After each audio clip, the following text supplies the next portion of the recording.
What's up, guys? It's John Dominique, the Soul Proponent, and today I want to talk about Mark chapter 5 verses 1 through 20. This is a story where Jesus crosses the other side of the lake and he heals the man in shackles, and the legion goes into the pigs and the pigs go over the cliff.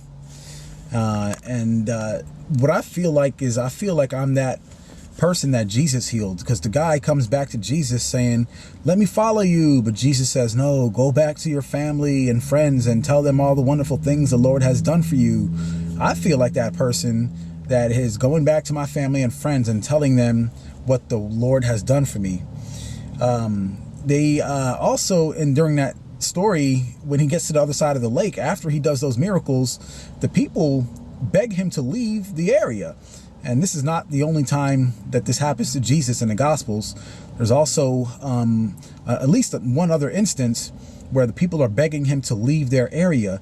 And I feel like people do this a lot in their hearts to me when I start to tell them about the experience I had in my spiritual awakening and about the soul. It seems that people don't want to deal with it.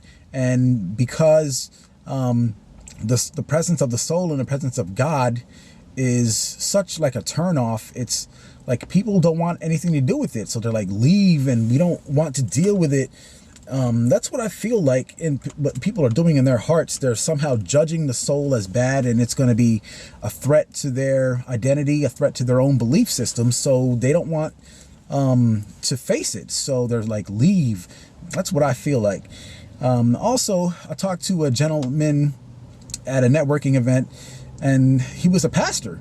I didn't know that until like afterwards, but he was trying to tell me, that God and creation are separate. And when I brought up to him the idea that God is infinite and God cannot be separate from what he created, or separate from creation, I think he changed his mind a little bit, or he started at least to think about, like, wait a minute, there must be some sort of flaw here.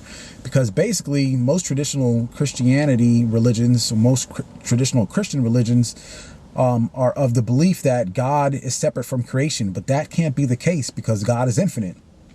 So I seem to be making a little bit of headway somehow, some way. Maybe people are learning a little bit by just me offering the idea that God is infinite and eternal.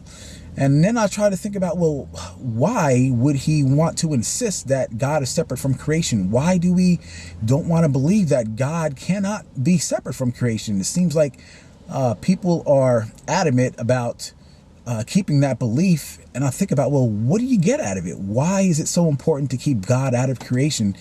I can't answer that. Everybody has to answer that for themselves, but it's just a interesting area of opportunity to explore, in my opinion.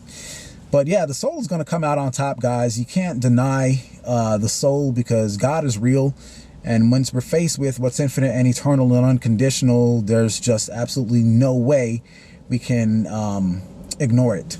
John Dominique, the Soul Proponent. Peace.